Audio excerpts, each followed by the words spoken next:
નમસ્કાર, પ્રવેગ ટીવીમાં આપનું સ્વાગત છે। હું છું ભદ્રેશ। આપ જોઈ રહ્યા છો ન્યૂઝ એટ 9। સમાચારની શરૂઆતમાં એક નજર કરીએ હેડલાઇન્સ પર। ગાંધીનગરમાં કમલમ ખાતે ભાજપની મહત્વની બેઠક યોજાઈ। ભાજપ પ્રદેશ અધ્યક્ષ પાટીલના વરદ હસ્તે અનેક કોંગીજનો ભાજપમાં જોડાયા।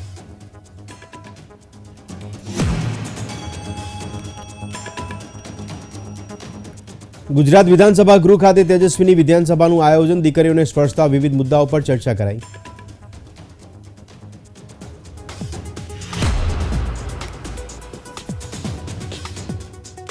પ્રધાનમંત્રીએ કર્પૂરી ઠાકુરને તેમની જન્મ શતાબ્દી પર કર્યા નમન। સમાજ અને રાજનીતિ પર કર્પૂરી ઠાકુરની આ પ્રથમ અસર વિશે શેર કર્યા વિચારો।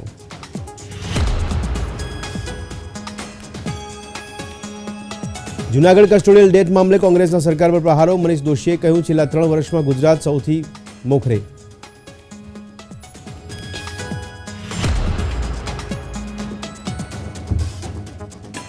મોઢેરા ખાતે ઉત્તરાર્ધ મહોત્સવનો આજે બીજો દિવસ। નયન રમ્ય દ્રશ્યોથી સૂર્ય મંદિર ઝળહળી ઉઠ્યું।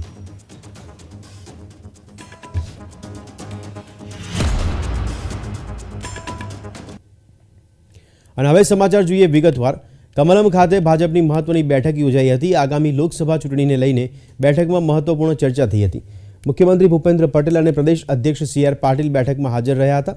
બેઠકમાં ભાજપના ધારાસભ્યો, સાંસદો અને મંત્રીઓ પણ ઉપસ્થિત રહ્યા હતા। આ બેઠકમાં સંગઠન મહામંત્રી રત્નાકર પણ ઉપસ્થિત રહ્યા હતા।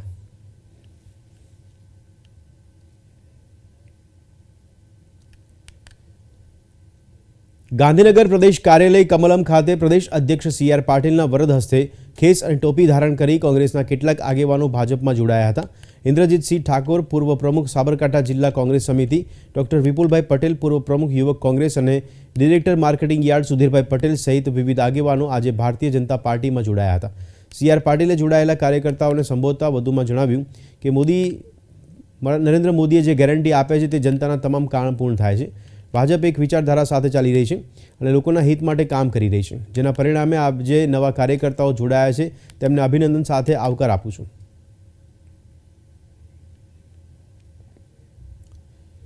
કોંગ્રેસની સ્થિતિ એક સાંધે ત્યાં 13 તૂટે જેવી થઈ ગઈ છે। આંતર દિવસે કોંગ્રેસના ટોચના નેતાઓ અને ધારાસભ્યો પાર્ટીને રામ રામ કરીને ભાજપમાં જોડાઈ રહ્યા છે। આજે સાબરકાંઠામાં પણ સહકારી આગેવાન એવા વિપુલ પટેલ મોટી સંખ્યામાં સ્થાનિક નેતાઓ અને કાર્યકરો સાથે ભાજપમાં જોડાયા છે। ત્યારે બીજી તરફ અર્જુન મોઢવાડિયાની પણ કોંગ્રેસને રામ રામ કરવાની ચર્ચા ચાલી રહી છે। જોકે મોઢવાડિયાની ચર્ચા એવા તો જોરશોરથી ચાલી કે તેમણે સોશિયલ મીડિયાના માધ્યમ એક્સથી સ્પષ્ટતા કરવી પડી હતી કે તેઓ કોંગ્રેસ છોડવાના નથી।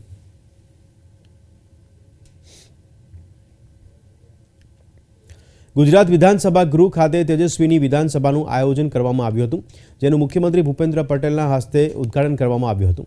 ગુજરાત વિધાનસભાના અધ્યક્ષ શંકર ચૌધરીના અધ્યક્ષસ્થાને યોજાયેલ આ તેજસ્વીની વિધાનસભામાં દીકરીઓના જન્મ, શિક્ષણ, આરોગ્ય, પોષણ અને સલામતી, સુરક્ષા તથા નેતૃત્વના વિકાસ જેવા દીકરીઓને સ્પર્શતા વિવિધ મુદ્દાઓ પર ચર્ચા કરવામાં આવી હતી। 24 જાન્યુઆરીને આંતરરાષ્ટ્રીય બાલિકા દિવસ તરીકે ઉજવવામાં આવે છે, જેના ભાગરૂપે તેજસ્વીની વિધાનસભાનું આયોજન કરવામાં આવ્યું હતું। આ પ્રસંગે મહિલા અને બાળ વિકાસ મંત્રી ભાનુબેન બાબરિયા ઉપસ્થિત રહ્યા હતા। ગુજરાત વિધાનસભા અને રાજ્ય સરકારના મહિલા અને બાળ વિકાસ વિભાગ તેના માધ્યમથી આજે બાલિકા દિન નિમિત્તે તેજસ્વીની વિધાનસભા માટેની એક વ્યવસ્થા કરવામાં આવી। દીકરીઓએ અનેક નવા વિષયો ઉપર કેટલાક મિનિસ્ટર બન્યા, કેટલાક અધ્યક્ષ, ધારાસભ્ય અને પોતે વિધાનસભા ગૃહની કાર્યવાહી કઈ રીતે કરી શકાય તેની પણ આપણને આનંદ થાય તે પ્રમાણેની તેમણે કાર્યવાહી પૂર્ણ કરી। ગુજરાત સરકાર મહિલા અને બાળ વિકાસ વિભાગ અને વિધાનસભાના સંયુક્ત ઉપક્રમે આજે તેજસ્વીની વિધાનસભાનું વિધાનસભા ગૃહમાં આયોજન કરવામાં આવ્યું હતું। એ જ રીતે સમગ્ર ગુજરાતમાં કોર્પોરેશનમાં 8 મહાનગરપાલિકામાં જનરલ બોર્ડ અને આપણા જિલ્લાઓમાં 33 જિલ્લાઓમાં સામાન્ય સભાનું આયોજન કર્યું હતું। એકી સાથે એક જ સમયે આ કાર્યક્રમ ચાલુ થાય અને પૂર્ણ થાય એવું સંપૂર્ણ આયોજન કરવામાં આવ્યું હતું। અને તેજસ્વીની વિધાનસભામાં આપણી જે અમદાવાદ સમરસ છાત્રાલય છે એ છાત્રાલયની વિદ્યાર્થીનીઓ તેમજ અમારી જે બાલિકા પંચાયત છે એ બાલિકા પંચાયતની સમગ્ર ગુજરાતમાંથી એ દીકરીઓ તેમજ કિશોરીઓ અને ગાંધીનગરની દીકરીઓ, આમ કુલ 182 દીકરીઓ અહીંયા પાર્ટિસિપેટ થઈ હતી અને ખૂબ સરસ રીતે દીકરીઓએ આ વિધાનસભામાં ભાગ લીધો. વ્યક્તિગત અનુભવ તો મારા માટે બહુ ગર્વની વાત છે કે મને ચૂંટાયા વગર સીધો સીએમ બનવાનો મોકો મળ્યો. ભલે વન ડે, પણ વન ડે એટલે સીએમ એટલે બહુ મોટી પોસ્ટ છે, એનો મને ખૂબ જ ગર્વ છે. અને ખરેખર બધી જ દીકરીઓને રાજકીય રીતે સક્રિય બનવું જોઈએ અને વિધાનસભા સુધી પહોંચવું જોઈએ, એ સંદેશ હું દીકરીઓને આપવા માંગુ છું અને સર્વેને બાલિકા દિવસની શુભેચ્છાઓ પાઠવું. મુખ્યમંત્રી ભૂપેન્દ્ર પટેલની અધ્યક્ષતામાં આવતીકાલે એટલે કે 25મી જાન્યુઆરીના રોજ રાજ્યકક્ષાનો સ્વાગત ઓનલાઈન જન ફરિયાદ નિવારણ કાર્યક્રમ યોજાશે, જ્યાં મુખ્યમંત્રી ઉપસ્થિત રહીને નાગરિકોની રજૂઆતો, પ્રશ્નો સાંભળશે. આ માટેના પ્રશ્નો અરજદારો પાસેથી સવારે 7:30 કલાકથી સવારે 10 વાગ્યા સુધી રૂબરૂમાં સ્વીકારવામાં આવશે.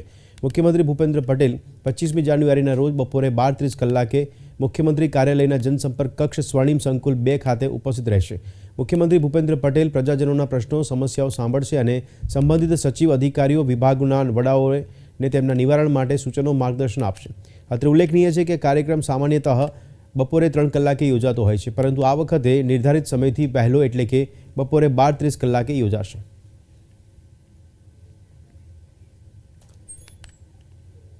વિશ્વ પ્રસિદ્ધ ઉત્તરાર્ધ મહોત્સવનો આજે બીજો દિવસ છે. ગઈકાલે તેનો પ્રારંભ થયો હતો. વિશ્વ પ્રસિદ્ધ ઐતિહાસિક મોઢેરા સૂર્ય મંદિરના પ્રાંગણમાં ઘુંઘરૂના નાદ, નર્તન અને વાયોલિન વાદનથી નયનરમ્ય નજારો સર્જાયો હતો. મહેસાણા જિલ્લાના મોઢેરા સૂર્ય મંદિર ખાતે રાજ્ય સરકાર દ્વારા દર વર્ષે ઉત્તરાર્ધ મહોત્સવનું આયોજન કરવામાં આવે છે. રમતગમત, યુવા અને સાંસ્કૃતિક પ્રવૃત્તિઓ અને જિલ્લા વહીવટી તંત્ર દ્વારા આ મહોત્સવનું આયોજન કરાયું છે. પ્રાચીન નગરી મોઢેરા ખાતે અદ્વિતીય સ્થાપત્ય કલા, અર્ચના અને શાસ્ત્રીય નૃત્યનો નગર ઉત્સવ મનાવવામાં આવતો હતો. રાજ્ય સરકાર દ્વારા શિલ્પ, સ્થાપત્ય, સંસ્કૃતિ અને કલાને જીવંત રાખવા દર વર્ષે મોઢેરા ખાતે ઉત્તરાર્ધ મહોત્સવ યોજાઈ રહ્યો છે. સૂર્યનું મકર રાશિમાં પ્રવેશ બાદ તેની ઉજવણીના ભાગરૂપે ઉત્તરાર્ધ મહોત્સવ યોજવામાં આવે છે. સૂર્યની પૂજા સાથે સંકળાયેલ આ મહોત્સવ સૂર્ય વંદનાને મહત્વ આપે છે. આ પવિત્ર મહોત્સવના સંગમનું કલામય રસપાન કરવા કલા રસિકો, દેશ વિદેશમાં લોકો મહોત્સવનો આનંદ માણે છે. તો આ મહોત્સવ થકી રાજ્યના ભવ્ય વારસાને અને સ્થાપત્યને વિશ્વભરમાં યશસ્વી અને ગૌરવપ્રદ બનાવે છે. મહોત્સવે રાજ્યની સંસ્કૃતિને વધુ ઉન્નત સ્વરૂપ આપી વિશ્વ કક્ષાએ નામના અપાવી છે. આ મહોત્સવ થકી સાંસ્કૃતિક વારસાનું મૂલ્ય વધ્યું છે. કલાકારોની કલા, ભાવના અને આ મહોત્સવથી ઉજાગર થાય છે. સાંસ્કૃતિક ધરોહરને વિશ્વ સ્તરે લઈ જવા માટે સરકાર કટિબદ્ધ છે. નૃત્ય એટલે આત્માનું સંગીત. નૃત્યનો હેતુ સનાતન સત્યોની સૌંદર્ય દ્વારા પ્રતીતિ કરાવવાનો છે. આપણા સાંસ્કૃતિક નૃત્યો પવિત્ર સ્વરૂપમાં જળવાઈ રહ્યા છે.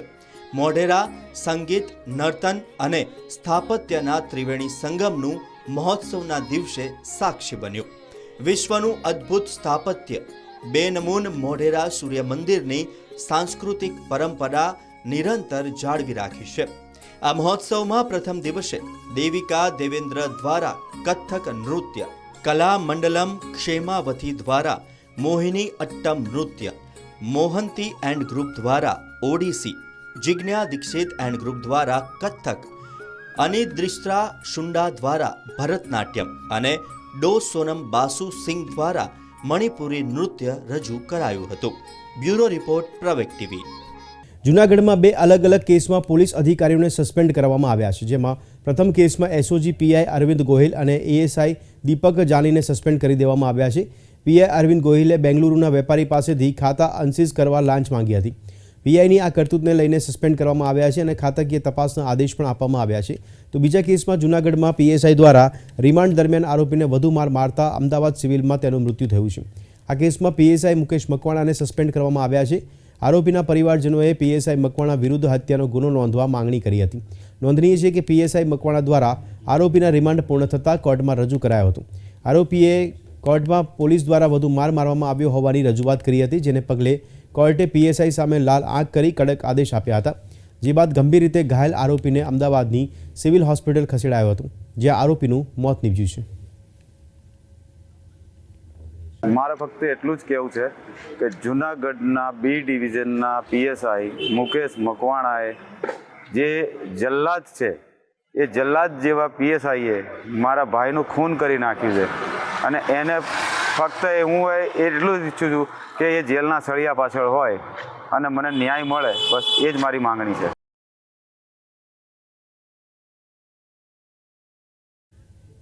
જૂનાગઢમાં પોલીસ રિમાન્ડ દરમિયાન આરોપીના મોત મામલે કોંગ્રેસ પ્રવક્તા મનીષ દોશીએ આકરા પ્રહારો કર્યા છે. તેમણે આક્ષેપ કરતા જણાવ્યું હતું કે ગુજરાતમાં કસ્ટોડિયલ ડેથ સૌથી વધુ જોવા મળી રહ્યા છે. ગુજરાતમાં છેલ્લા 3 વર્ષમાં 14 જેટલા લોકોએ જેલમાં તેમના મૃત્યુ થયા હોય તેવા કિસ્સા બન્યા છે, જેને કારણે છેલ્લા 3 વર્ષમાં ગુજરાત સૌથી મોખરે છે.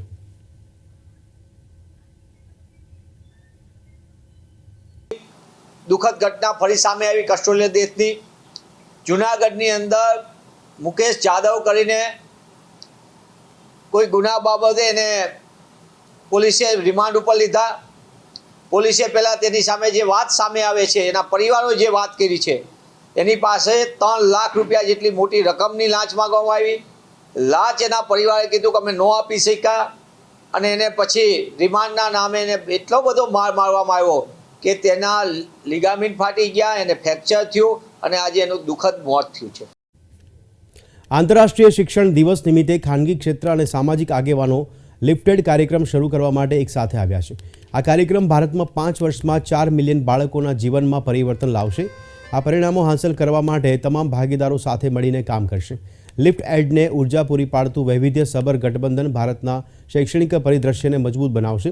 Lift add Atlassian Foundation, Bridge Outcomes Partnership, British Asian Trust, Maitri Trust, Michael and Susan Dell Foundation, Reliance Foundation, Standard Chartered Bank, UBS Optimus Foundation અને યુએસએઇડ જેવા સ્થાપક ભાગીદારો દ્વારા સંચાલિત છે. British Asian Trust programme leader છે અને સેન્ટ્રલ સ્ક્વેર ફાઉન્ડેશન અને ડેલબર્ગ એડવાઇઝર્સ ડિઝાઇન તથા ટેકનિકી ભાગીદારી છે.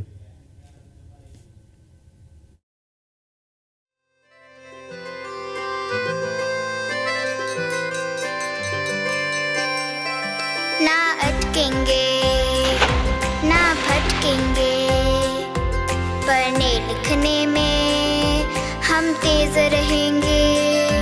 हल होंगे सवाल अब भाषा गणित के, रास्ते बिल्कुल आसान लगेंगे. क ख गया हो ABC, सीखने का एक जुनून रहेगा. होगी ये भारत की सदी, शिक्षा से ना कोई दूर रहेगा. अब हर बच्चा ने पूर्ण बनेगा, अपना भारत देश बढ़ेगा. अब हर बच्चा ने पूर्ण बनेगा, अपना भारत देश बढ़ेगा. पढ़ा लिखा भारत में पूर्ण नया भारत, पढ़ा लिखा भारत नूतन निपुण भारत, शिक्षित परिपूर्ण भारत, नूतन निपुण भारत, विद्या संपन्ना इंडिया, निपुण शक्तिमय इंडिया.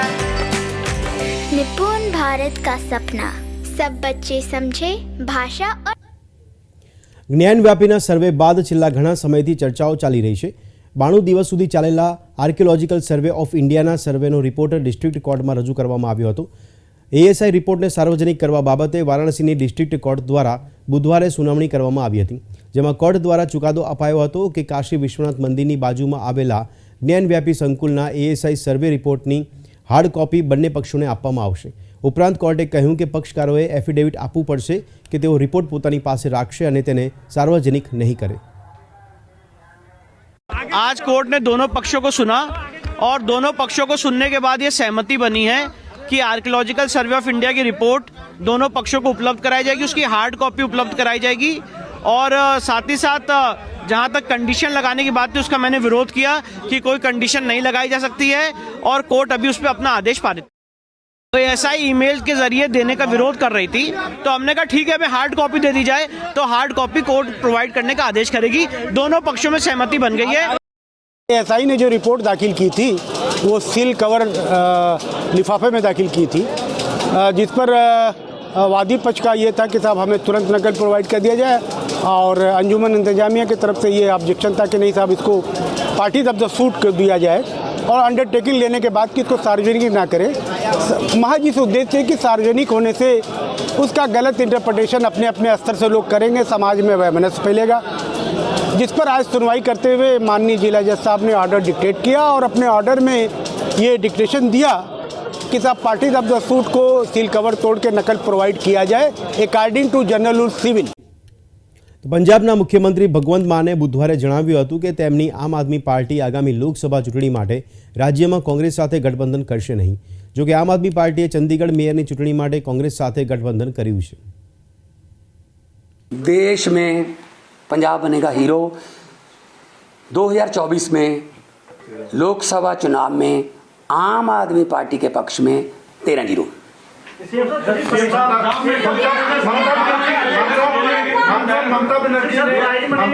अकेले चुनाव लड़ने की घोषणा कर, देखो ये तो उनका काम है, ये ममता नहीं कोई बात नहीं, वो हो सकता है कोई उनके साथ बातचीत चल रही हो उस लेवल पे, लेकिन पंजाब में हम ऐसा नहीं करने वाले। पंजाब में कांग्रेस से हमारा મોદી સરકારે 2 વખત બિહારના મુખ્યમંત્રી રહી ચૂકેલા કર્પૂરી ઠાકુરને દેશનું સર્વોચ્ચ સન્માન ભારત રત્ન મરણોપરાંત આપવાની જાહેરાત કરી છે. વડાપ્રધાન નરેન્દ્ર મોદીએ બુધવારે કહ્યું કે આજના યુવાનો માટે કર્પૂરી ઠાકુરના જીવનમાંથી શીખવું ખૂબ જ મહત્વપૂર્ણ છે, જેમને સરકાર દ્વારા મરણોત્તર ભારત રત્ન એનાયત કરવામાં આવશે. आज की युवा पीढ़ी के लिए कर्पूरी ठाकुर जी के बारे में जानना, उनके जीवन से सीखना बहुत जरूरी है। ये बीजेपी की हमारी सरकार का सौभाग्य है कि उसे जननायक कर्पूरी ठाकुर को भारत रत्न से सम्मानित करने का अवसर मिला। बेहद गरीबी और सामाजिक असमानता जैसी चुनौतियों से लड़ते हुए वो राष्ट्र जीवन में बहुत ऊंचे मुकाम पर पहुंचे थे। वो 2 बार बिहार के मुख्यमंत्री भी रहे थे।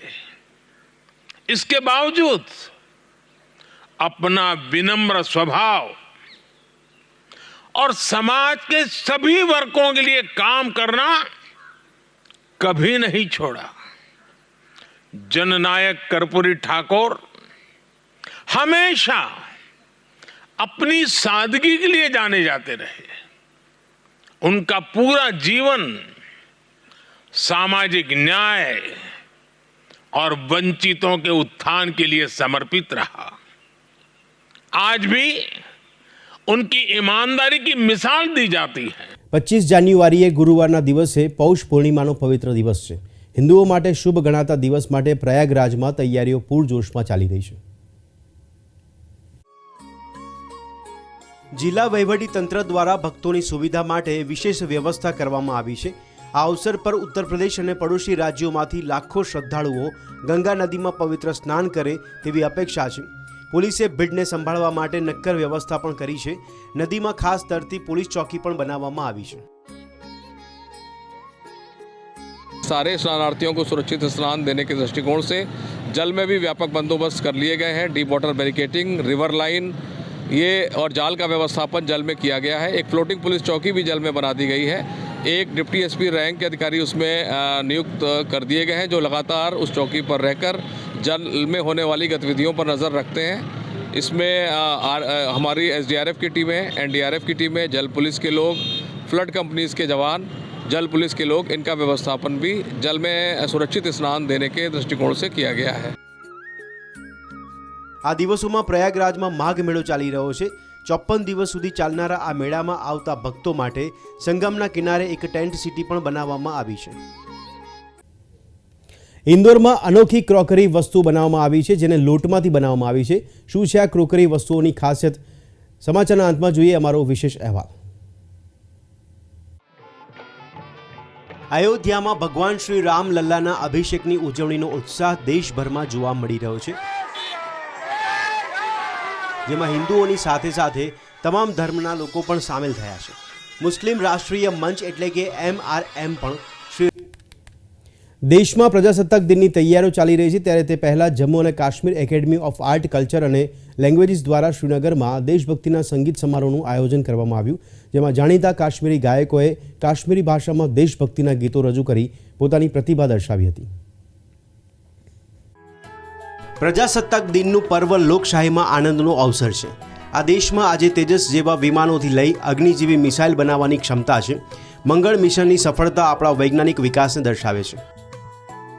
हमारा ये प्रोग्राम पैट्रियाटिक सॉन्ग्स पर है और हुब्बुल वतनी के जज्बे से ये जो है ये मौसीकी का प्रोग्राम ऑर्गेनाइज किया गया है. आप जानते हैं कि इस वक्त मुल्क भर में जश्न जमहूरिया जो है मनाया जा रहा है और एकेडमी में बहुत सारे ऐसी तकरीबात जो हैं उनका इनेकाद किया जा रहा है. उसमें से एक ये भी था, इसमें मैक्सिमम जो कश्मीरी शोरा का हुब्बुल वतनी पर मबनी कलाम है उसको यहाँ जो है कंपोज करके आवाम के सामने जो है वो पेश किया गया है. વિકસિત ભારત અને ભારત લોકતંત્ર કી માતૃકા થીમ સાથે 26 જાન્યુઆરી 2024ના રોજ કર્તવ્ય પથ ખાતે 75મી પ્રજાસત્તાક દિવસની પરેડ મહિલા કેન્દ્રિત હશે.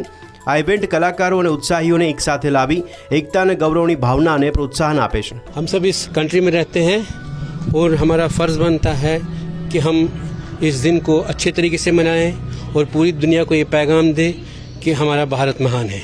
इसमें यही मैसेज है कि हम लोग मिलजुल के रहें, सब मिल बांट के रहें. यही मैसेज है इसका. मेन मकसद तो इसका यही है. શ્રીનગરમાં દેશભક્તિના કાર્યક્રમ એ દેશની એકતાનું શ્રેષ્ઠ ઉદાહરણ પૂરું પાડ્યું છે. આ દિવસનું મહત્વ સિદ્ધ કરવાના ઉદ્દેશ્યથી દર વર્ષે નવી દિલ્હીમાં એક મહાપરેડનું આયોજન કરવામાં આવે છે. एकता है, मोहब्बत है, हमारा जो पैगाम है सबके लिए भाईचारा है, मोहब्बत है, प्रेम है और ऐसे प्रोग्राम होने चाहिए क्योंकि कल्चर ही एक है जिससे लोगों के दिलों में प्यार को जगाया जा सकता है. इसमें कोई बाउंड्री नहीं है, कहीं का भी हो, कोई भी हो. संगीत एक माध्यम है जिसके ज़रिए आप एक दूसरे के दिल में प्यार जगा सकते हैं और ख़ास तौर पर हमारे यहाँ पे लोगों के लिए ये ऐसे कल्चरल प्रोग्राम्स होने चाहिए.